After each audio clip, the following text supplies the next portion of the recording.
Mic ऊपर। मेरा सवाल ये है आपसे कि ओपीएस राजस्थान ने लागू किया, हिमाचल में भी ओपीएस की वजह से ही संभवतः आप लोग सत्ता में आए। कल आप रघु राजन सर से मिले हैं, उनसे आपकी बातचीत हुई? ये आपने बहुत बड़ी स्टेटमेंट की कि बहुत बड़ा हिमाचल में आप ओपीएस के कारण आए। ये मतलब साइंटिफिक एनालिसिस किसी ने नहीं किया है। उसका एक बड़ा रोल रहा होगा। गहलोत साहब भी कई बार गए, उन्होंने ओपीएस की बात कही, लेकिन कई अर्थशास्त्री उसके विरोध में, उसके खिलाफ हैं। कल आपकी रघुराम राजन साहब से लंबी बात हुई, क्या उनसे इस बारे में आपकी कोई बातचीत हुई? उनकी क्या राय है और आप इस बारे में? नहीं, उनसे इसके बारे में राय नहीं हुई। आप क्या सोचते हैं सर? प्यार से भैया, नहीं उनसे बात नहीं हुई, मगर हमारी जो जनरल अप्रोच होती है, जो हमारी स्टेट लीडरशिप नॉर्मली जो स्टेट लीडरशिप करना चाहती है, थोड़ी सी फ्लेक्सिबिलिटी हम उनको देते हैं। तो हम ये नहीं कहते हैं कि हर स्टेट को ये करना है। हम सेंटर से एडवाइस दे सकते हैं, एडवाइस देते हैं कि हमें लगता है कि ये ठीक है या ये ठीक नहीं है, बट जनरली हम स्टेट्स पे छोड़ देते हैं, क्योंकि अलग अलग स्टेट्स को अलग अलग तरीके से अपनी सरकार चलानी पड़ती है। इंडिया न्यूज राजस्थान से दिनेश डांगी।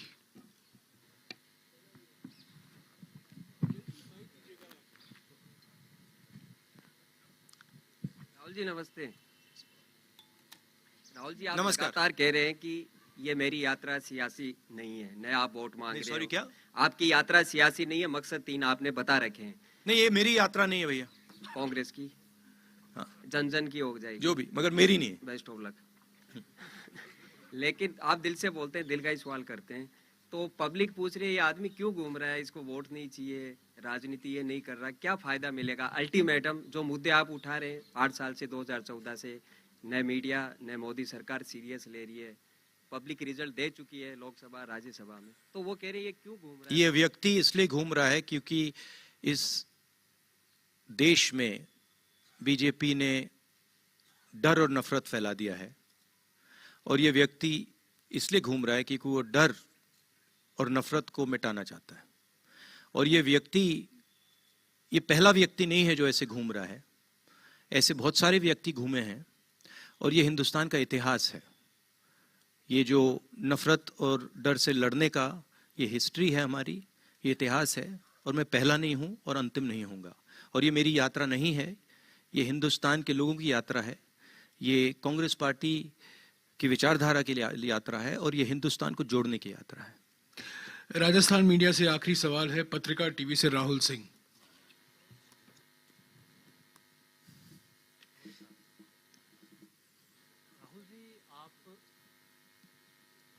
देखिए, हिंदुस्तान, एक और चीज जोड़ना चाहता हूं। देखिए, हिंदुस्तान में एक फैशन बन गया है, और ये प्रेस वालों ने भी थोड़ा फैलाया है, बीजेपी आरएसएस तो फैलाती है, कि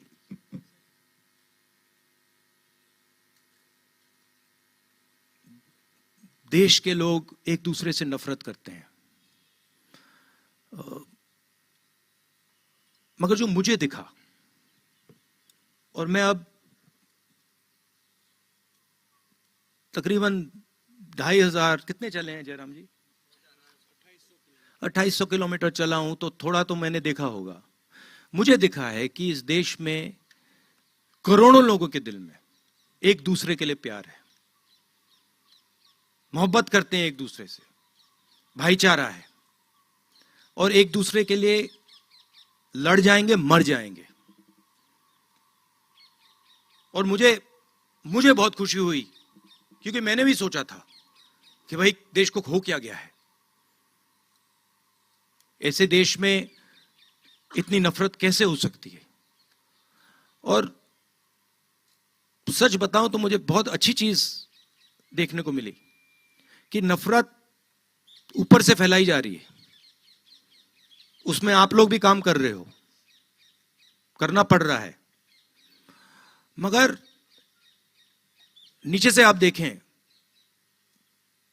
प्यार है, भाईचारा है, इज्जत है, रिस्पेक्ट है। और यही इस देश की संस्कृति है, यही इस देश की हिस्ट्री है, इसको बदला नहीं जा सकता है। राहुल जी, आपने 2500 किलोमीटर की यात्रा की और लगातार चल रहे हैं। इस पूरी यात्रा में राजनीतिक रूप से, सामाजिक रूप से क्या आपने बदलाव, क्या दो तीन अहम चीजें महसूस की जो आने वाले समय में चुनौती बन सकती है, कांग्रेस पार्टी उसका मुकाबला भी कर सकती है? इस तरह की क्या दो तीन चीजें अहम रूप से महसूस किया आपने?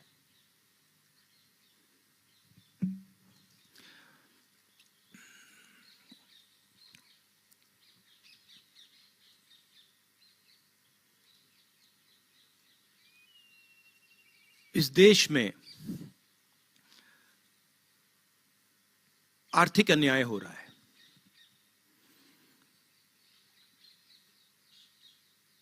और देश के लोगों को ये दिख रहा है। देश के लोग देख सकते हैं कि चुने हुए लोगों के पास सब कुछ है, सपने हैं, अरबों रुपए हैं, सब कुछ है।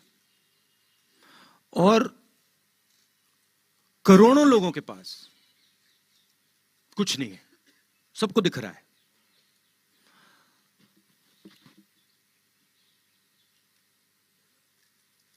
करोड़ों लोग हर रोज उठते हैं, कोई ना कोई सपना देखते हैं और फिर उनका सपना टूट जाता है। युवा कोई इंजीनियर बनने की कोशिश करता है, कोई डॉक्टर बनने की कोशिश करता है। दिल में उनको सच्चाई मालूम है कि कुछ मिलेगा नहीं, जानते हैं। जैसे बहुत सारे युवा मुझसे कहते हैं, मैं पूछता हूं क्या कर रहे हो, आईएएस में जाना चाहते हैं। फिर मैं सवाल पूछता हूं, बेटा हिंदुस्तान में कितने लोग हैं? 140 करोड़। बेटा हिंदुस्तान में साल में आईएएस कितने लोगों को मिलती है? 150।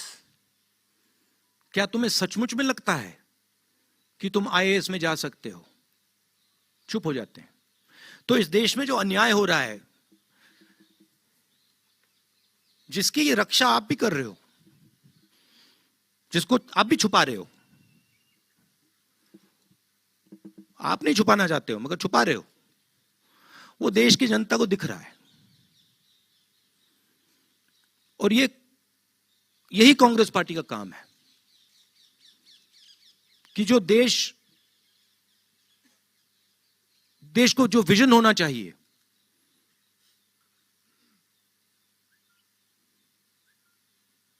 आगे का, पीछे का नहीं। बीजेपी कहती है देखो देखो देखो 2000 साल पहले क्या हुआ, वो विजन नहीं होता है। जैसे मैंने किसी से कहा, गाड़ी को आप रियर व्यू मिरर में देख कर नहीं चला सकते, एक्सीडेंट होगा। वही हिंदुस्तान को हो रहा है। कांग्रेस पार्टी आगे देखती है, भूलते नहीं, हिस्ट्री को भूलते नहीं है, मगर हम आगे देखते हैं।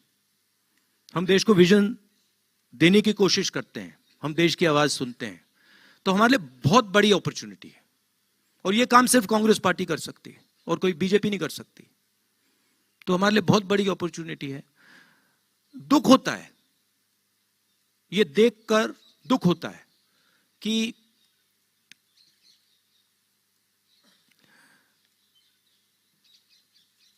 सौ लोगों के पास इतना धन है जितना 50 करोड़ हिंदुस्तानियों के पास है। एक तरफ 100 लोग, दूसरी तरफ हिंदुस्तान की आधी आबादी। उतना ही धन इनके पास, उतना ही धन इनके पास। पूरा हिंदुस्तान जानता है क्या हो रहा है। मैं हैरान हो जाता हूं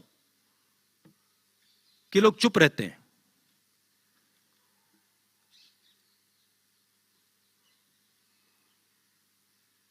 दिल बड़ा है उनका,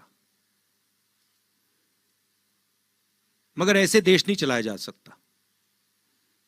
तो ये समझने को मिला मुझे।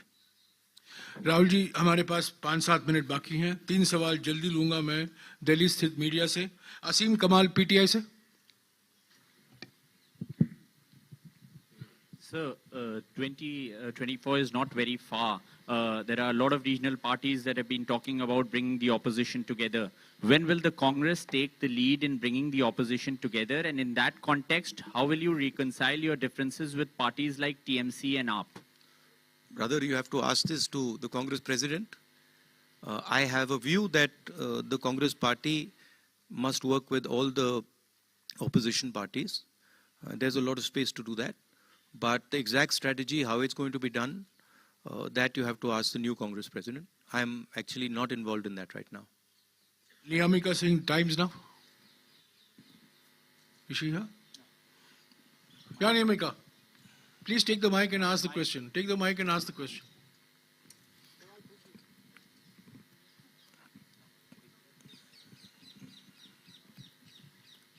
Hi, sir.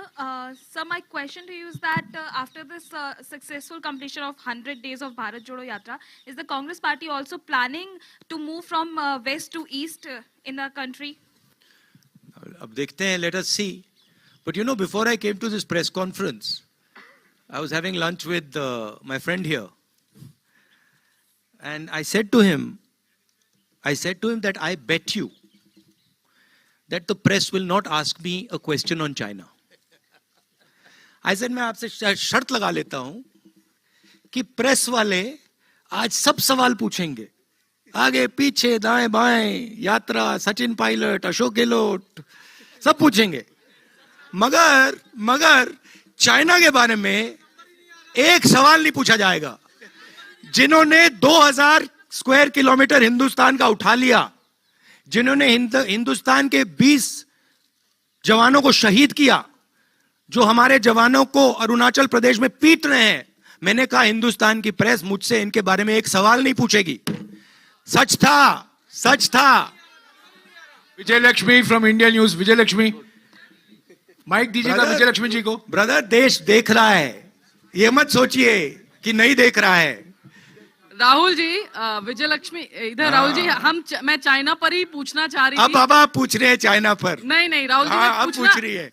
नहीं, मैं चाइना पर ही अब याद आया चाइना. अपनी बारी का इंतजार करी थी मैं, क्योंकि एक ऑर्डर है प्रेस कॉन्फ्रेंस का, क्योंकि पार्लियामेंट में आप से मुलाकात नहीं हो पाती है. भारत जोड़ो यात्रा में आप हैं, आपकी पार्टी उठा रही है ये मसला हाउस में, लेकिन सरकार की तरफ से कहा जाता है 1 इंच भी कोई हमारी जमीन का नहीं ले सकता है. लेकिन उसके बावजूद इस तरह की घटनाएं हो रही हैं. आपको लगता है अप्रोच में कुछ चेंज करने की जरूरत है? मुझे जो दिख रहा है,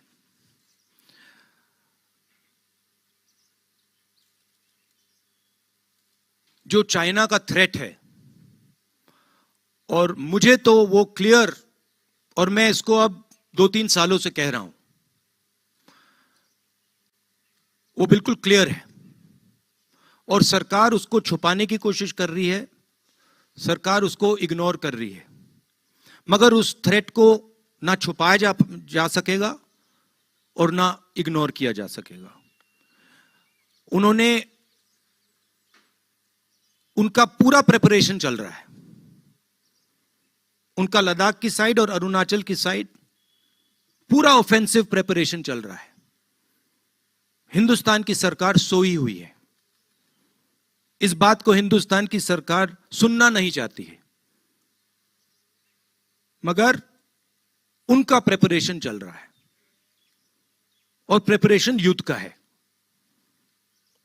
प्रिपरेशन कोई इंकर्जन का नहीं है, प्रिपरेशन युद्ध का है. अगर कोई भी इन बातों को समझता है, अगर आप उनका वेपन्स का पैटर्न देख लें, वो क्या कर रहे हैं वहां पे, वो युद्ध की तैयारी कर रहे हैं. और हमारी सरकार इस बात को छुपाती है और इस बात को शायद एक्सेप्ट नहीं कर पा रही है. हो क्यों रहा है? क्योंकि हिंदुस्तान की सरकार इवेंट बेस्ड काम करती है. हिंदुस्तान की सरकार स्ट्रेटेजिकली काम नहीं करती है, इवेंट बेस्ड काम करती है. वो सोचते हैं कि भैया यहां पे एक इवेंट करो, यहां पे एक और इवेंट करो. मगर जब आप इंटरनेशनल रिलेशंस की बात होती है, जियो स्ट्रेटेजी की बात होती है, वहां पे इवेंट काम नहीं करता है, वहां पे शक्ति काम करती है. तो मैंने 3-4 बार बोला है कि सावधान रहना चाहिए, जो हो रहा है उसको समझना चाहिए। उनकी बयानबाजी आती रहती है, मैं देखता हूं एक्सटर्नल अफेयर्स मिनिस्टर बोलते रहते हैं,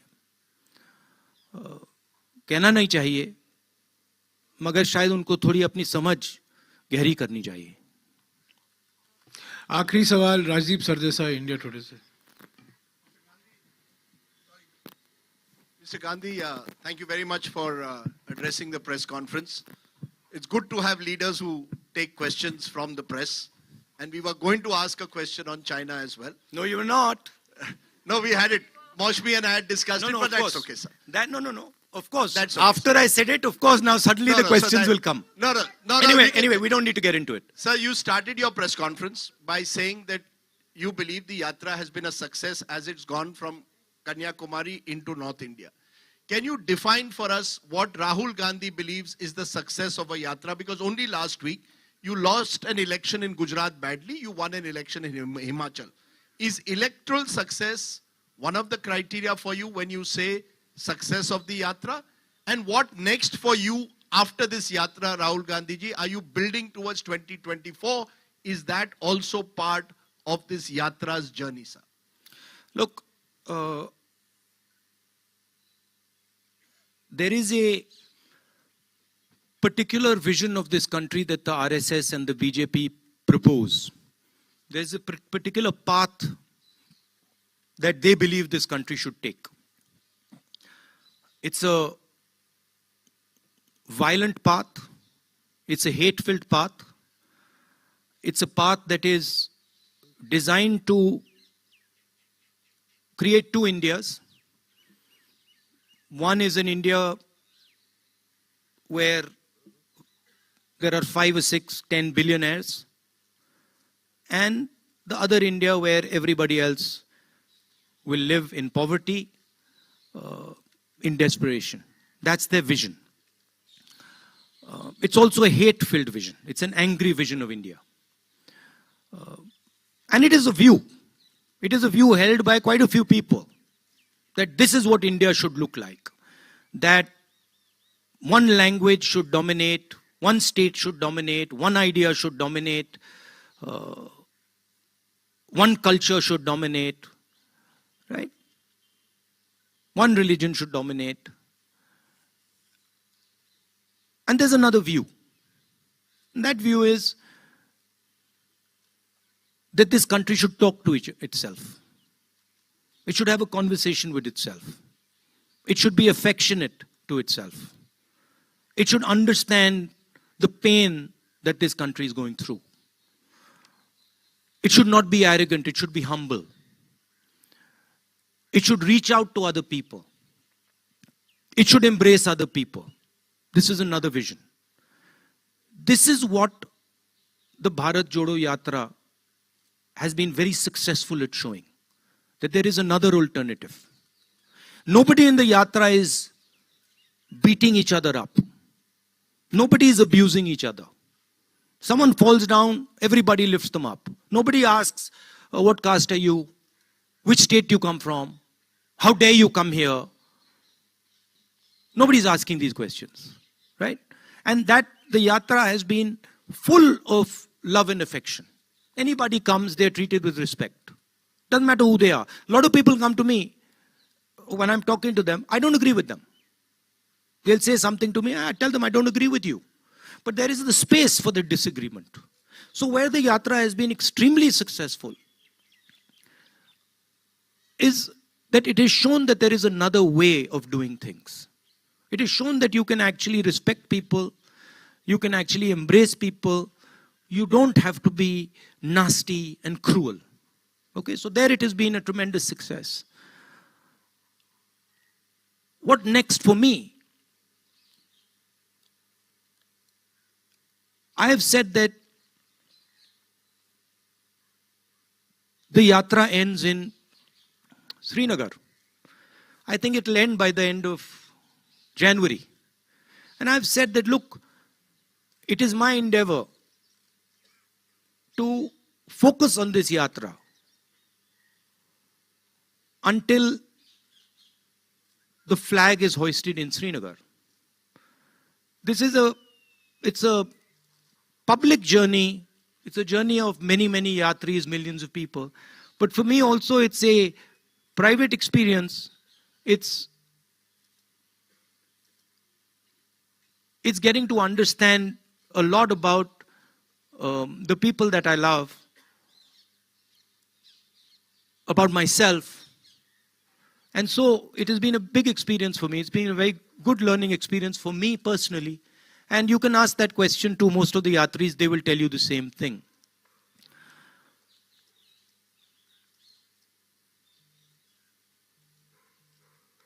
One of the reasons the BJP